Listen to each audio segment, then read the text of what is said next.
What's going on, family and friends? Congratulations. Ripple's case with the SEC is finally over, just as Trump's Truth Social aims for its very own crypto ETF, including XRP. And what's going on over at Link2? We're going to talk about it in this episode. Now, in the words of Dig Perspectives, let's roll that beautiful intro and come on in.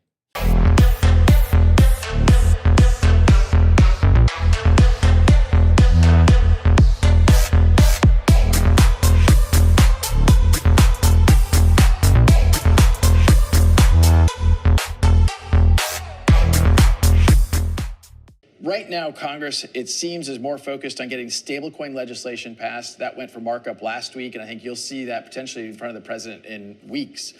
What's going on, family and friends? What a crazy time it is to be alive and to be a contrarian investor and to be in crypto. Right now, Ripple's case is wrapping up, according to Ripple's CEO, Brad Garlinghouse.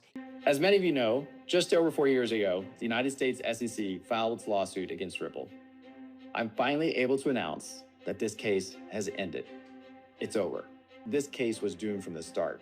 Like Mr. Meta Lawman tweeted about, Ripple's legal team negotiated hard for a much better deal than a simple mutual dismissal of appeals. And according to Ripple's chief legal officer, Stu Alderati, this deal gives the SEC only a $50 million penalty, which is a $75 million discount from what Judge Torres ordered.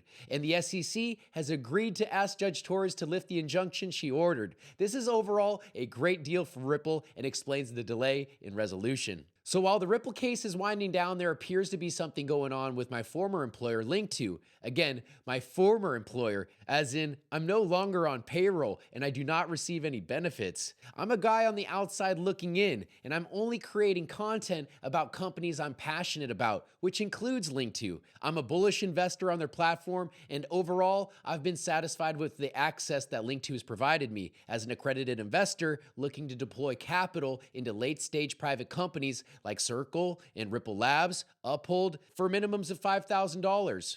As of late, I've been getting hammered by messages from concerned Link2 investors after Link2 recently announced that there's new leadership in town. This follows Link2's acquisition of Nickel, a team focused on enhancing the approach to accessing investment opportunities in unicorn companies. To me, this appears to be more of an acqui-hire, followed by a swift layoff of Link2 personnel. Please keep in mind, as a former Link2 employee and Link2 shareholder of the company, there are limitations as to what I can say publicly, but I still want to address a few things following the recent Link2 events. I want to share my optimistic views on the situation. These are my personal views. I could be way off, but my gut is telling me otherwise. Let's start with the recent layoffs. Link2 had close to 80 people on the team according to their company-wide team page, which was recently amended. Now their team page only shows the new leadership team, but even though the team page has been amended, LinkedIn still proves that Link2 is still staffed with absolute sharpshooters and some of the most brilliant minds in the world. Plus, it's obvious Link2 is capable of leveraging solutions empowered by artificial intelligence, which makes them a prime example of where I believe the workforce is headed. Lean, decentralized, fast-paced, and empowered by AI. Billion-dollar companies these days are being run by a fraction of the amount of people required not too long ago. AI is enhancing all facets of business, marketing, sales, customer service, etc. So Link2 trimming the fat is a bullish sign to me, as the company has figured out how to pursue even greater heights more profitably. Separately, Link2's new senior executive team is now prized with professionals of Stanford law pedigrees and deep regulatory experience. Replacing Bill Saris is Link2's new CEO, Dan Siciliano, a Stanford pioneer and policy expert who co-founded the Stanford Rock Center for Corporate Governance. I don't know if you've had many people talk about DAOs or decentralized autonomous organizations on your show.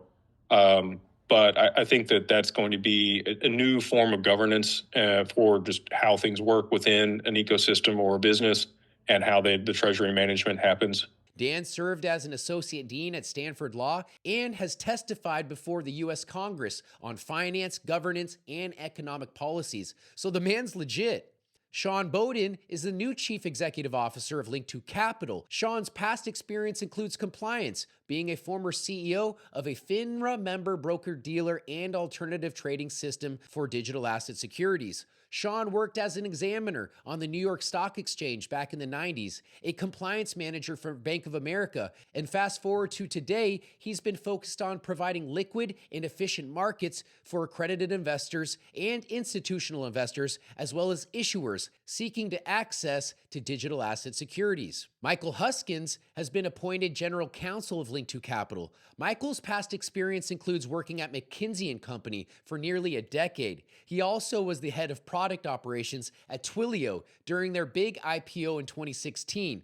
Don't forget, he's also an attorney. Along with the acquihire came Kathy Siciliano, Dan's sister, and Jesus Ancheta, both decorated professionals bringing rich experience and leadership skills to Link2's executive team. As the announcement states, these moves result from inquiries from regulators concerning the company's historical business and compliance practices. Again, as a former employee of Link2, there's things I just really can't get into, but from the best of my knowledge is that Link2's always conducted ethical business practices while on its journey to disrupt the private capital markets with its revolutionary investment technology and business model. But what's funny to me is the timing. All of this about Link2 occurs just when Ripple CEO Brad Garlinghouse communicates their lawsuit with the SEC is finally over. All of this is occurring just when stablecoin regulations are about to be adopted at any moment now as well. Is this a darkest before dawn moment for Link2 in the industry? I put out a poll this week to do a pulse check on the community since I'm hearing from others that the overall sentiment feels a little bit low. 65% out of the 150 people that participated believe that this is indeed a darkest before dawn moment for Link2 and that Ripple's IPO is incoming. So I'm not really sure why the sentiment has been somewhat down while we're seeing everything around us ramping up. Trump's World Liberty Financial just announced the launch of their own stablecoin called USD1. This follows Ripple's launch of their own stablecoin called RLUSD. Greg Kidd, a Ripple investor and owner of Hard Yaka and Vast Bank, recently launched the first FDIC-insured stablecoin called USBC. And Wyoming just announced the launch of their own state-backed stablecoin. So just like Dig Perspectives, I believe that this is the year of stablecoins. Circle just partnered with Japan for crying out loud. So regardless of the FUD or the narratives that you read about in the news, especially about Link2 or any other company, just remember there's always two sides to every story. And the author of every story usually has a motive. Whether good or bad, it's up to us to understand the duality versus dichotomy. Link2's internal transformation might seem like a challenge, but when paired with an external market surge, it creates an inflection point. The duality of uncertainty and opportunity fuels innovation, positioning Link2 as a disruptor ready to dominate the private capital markets. With that being said, I'm not participating in Attorney John Deaton's Zoom webinar about Link2. As a proud shareholder and investor on Link2's platform, I feel like it's a conflict of interest for me to be on any call that might yield to communications that I just don't agree with. I don't even know what this is. This sort of thing ain't my bag, baby. For the record, I've got nothing but love and respect for John Deaton. I've spent quality time with John at various Link2 and XRP events over the years. He's always been a professional and will always be known as the White Knight of the XRP community, defending all 75,000 XRP holders against the big bad bully, the U.S. Securities and Exchange Commission. And out of nowhere comes a ray of sunshine, and that sunshine is named John Deaton.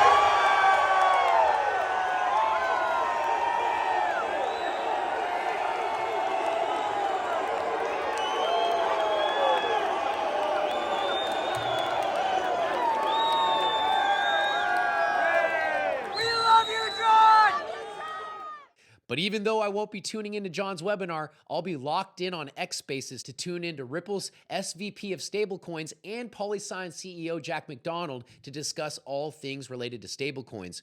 Ripple and PolySign are both linked to portfolio companies, so this is a conversation that I do not want to miss.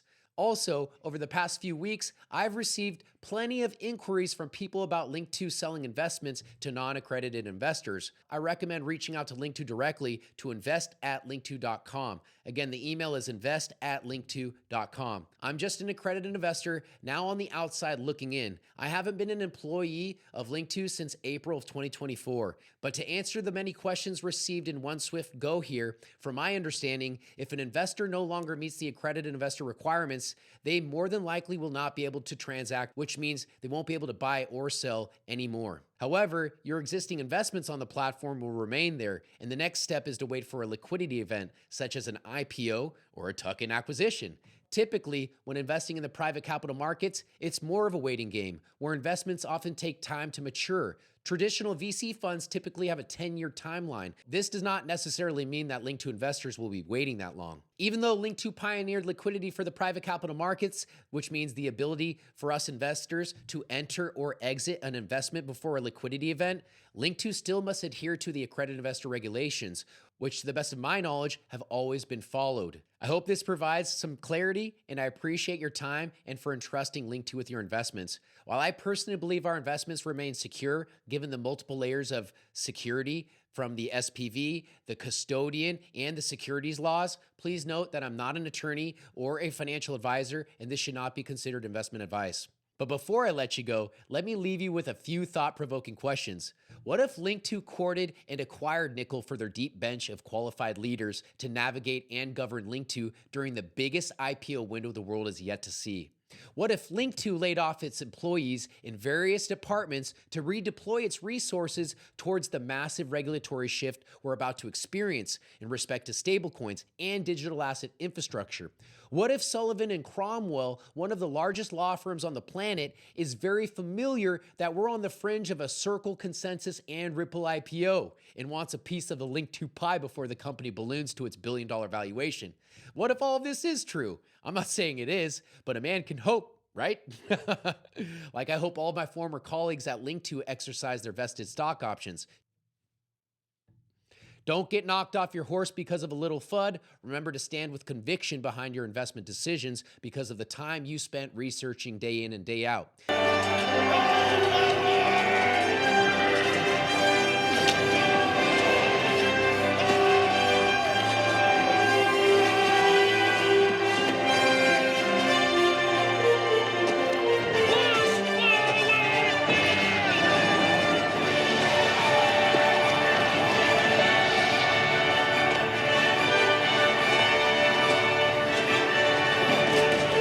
Get caught up in the negativity or caught on any Zoom lists. You never know who's tuning in.